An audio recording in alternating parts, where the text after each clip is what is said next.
Branding is the area of design that I'm mostly interested in. I'm particularly interested in how this form of design is used in sport, as it's a subject that I'm passionate about.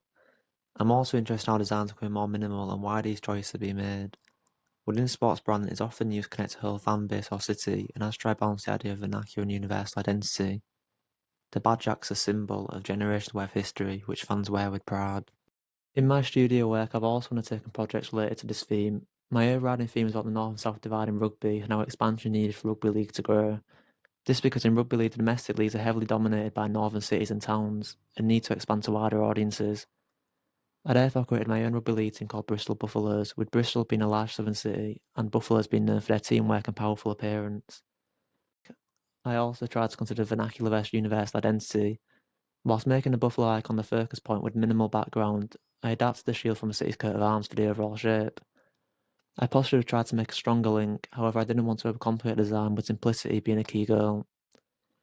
Overall, I'm quite happy with my design and my improvement in the refinement of work. I'm pleased that the icon can be used independently and in motion, as that was something I wanted to work. To improve it, I think there's possibly too much weight in the design and maybe needs a larger colour palette. I've also learnt the importance of seeing the design in context, such as wood and embroidering, and how you have to adapt it to different machines. Stepping away from the screen and seeing it in more physical forms is an important test of the design. I've also considered how typography and copywriting match the identity by using bold and large-scale type to represent the powerful nature of a buffalo. I also created a logo map for a campaign project around the history of the divide in rugby. I considered the existing styles and colours from both sports and combined features to create a neutral design. I used negative spacing with two arrows to form the shape of the ball, with one pointing downwards and another upwards. This supposed to be less obvious approach that can neutrally combine two similar yet contrasting sports. I think this demonstrates deeper thinking and something a bit different to my other work, which is perhaps more literal. Within this I explored both typography and different compositions, as well as more documentary approach for immersion and timeline. The timeline could have been more graphic elements, but I wanted it to be quite minimal and structured. I've produced some motion posters which showed statements regarding the divide competing with each other, with one statement counteracting the wrong statements. Showing type scattered in the formations of both sports was another experimental approach to accompany this story of class divide. Stepping away from sport, I took on a large branding brief after I was approached to sign a logo for a PhD history research group called the Rhinos of York Society. They required promotional material as well as an identity themselves for a conference they're hosting. I wanted the logo to be multi-purpose and to be adaptable like in my other projects. I therefore used a map of Yorkshire and made it into an icon that we could use as part of their logo but also separately. The group were really pleased with the design and later asked if I could produce a bifold brochure to hand out at events they're attending. I'm quite pleased how I used their photograph in a more visual way of making a silhouette graphic out of it, which could then match the brand colour scheme. They again were really pleased with the design and shared it with other event organisers who also gave it really good feedback. The inside could be more adventurous, but it was intended to be mainly text-based, so I made sure it was typeset and consistent across the spread. This first-time experience was really valuable for myself of having my work used in the real world with clients and receiving really positive feedback on my work from the group, but also external event organisers. During my project, it led me into the research behind the forms of branding in sport.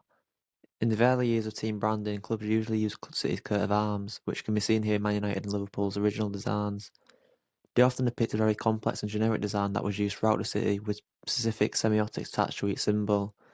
It therefore meant they didn't have quite a unique identity, and it could be instantly recognised and associated with them. It wasn't until around the 60s that clubs started to break away from these heraldic identities.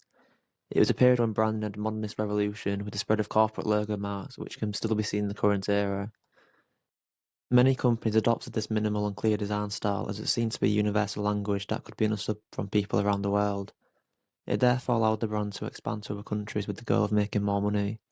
The Nines to accelerate this more commercialised identity in football with the introduction of the Premier League. The Premier League resulted in more global TV deals and sponsorships with fan bases then being expanded to different countries around the world. The next stage in this commercial drive is the threat of the European Super League, which is the intention to see 20 of the biggest teams in the world play each other in a separate league, which is a financially driven ambition. It was only in the last few years that saw Bristol City step away from the coat of arms in a new rebrand. Up until 2019, the club used a coat of arms and a shield and had done so for the majority of its existence. However, now a much simpler and cleaner design linking to it named the Robins. Whilst going down this modernist route, it does have a link back to the 1949 badge, which shows a Robin stand on the football. This reference back to its history is used in the form of an icon that can also be used independently. This is a design style that increased in recent years as clubs try to make themselves more digitally friendly. This form of reduction allows clubs to create a universal language that people from around the world can recognise without needing to see a team's name. They also work better for social media and motion graphics, which are now a key part of design. Rugby also used coat of arms, which can be seen in Leeds Rhinos' early designs, formerly known as Leeds RLFC. However, rugby league in particular has become very Americanised, especially since the introduction of the European Super League. This more expansive competition was created to grow the profile of the sport and has since welcomed Catalan Dragons and briefly Toronto Wolfpack. Rugby league is a sport that, despite being professional for longer, is often looked down upon by rugby union due to its working class background. The sport therefore is always having to try to reinvent itself, and this form of Americanisation is seen to be more marketable. Whilst rugby union also has cases like this with teams like Sale Sharks, there are still teams like Bath who are more focused on their heraldic identity. This could be a result of most union sides being allowed to feel proud of their more upper class history, but also the fact that they only became a professional sport in the mid-90s. Other teams like Manchester City have gone back and took inspiration from their previous designs, which shows the idea of design perhaps being a trend. Their current design links heavily back to the ones from 1965 to 1997, which are very popular among supporters.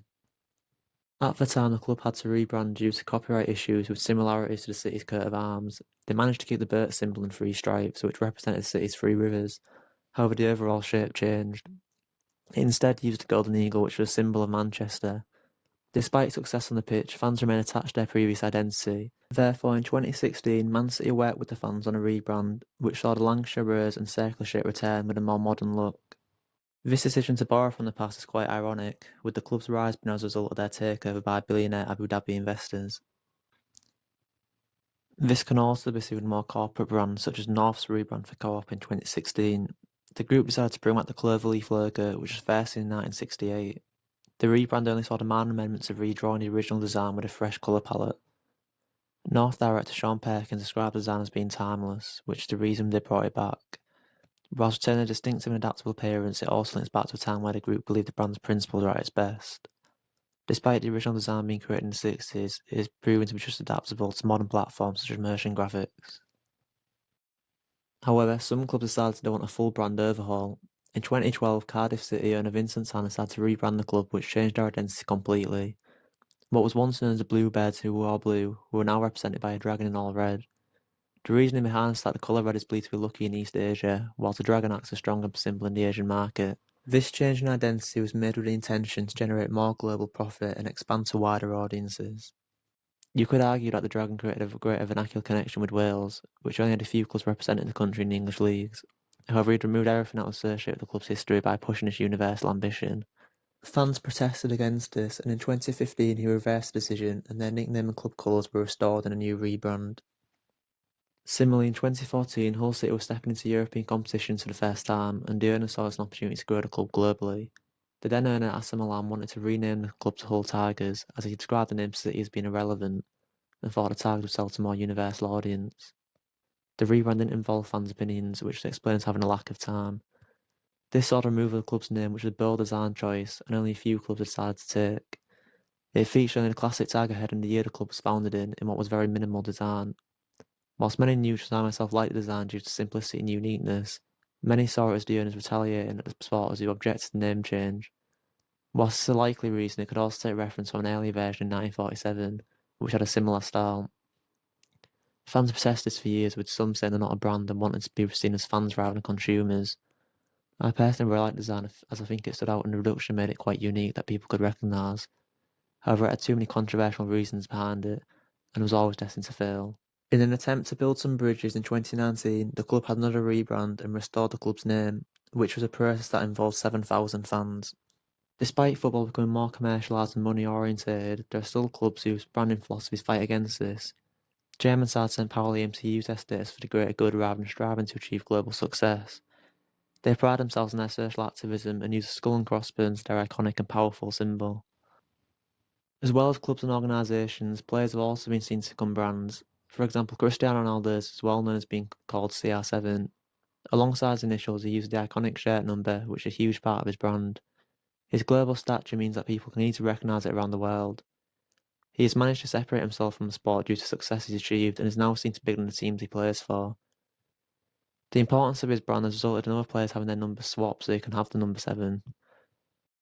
His brand can be seen on boots, perfume, and clothing ranges. Football is built on success, and brands like Nike partner with him to generate more sales due to his role model status.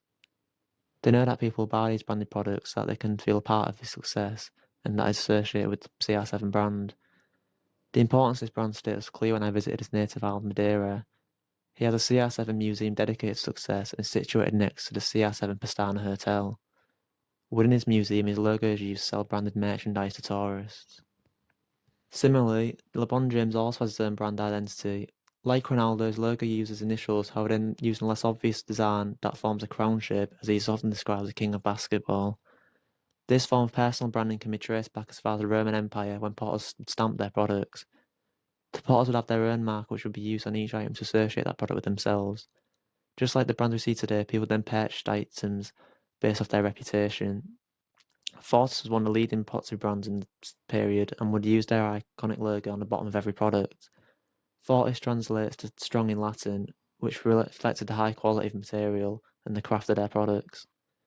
Due to the amount of money that sport generates, we are starting to see more examples of this, with highly influential athletes becoming brands to sell more products around the world.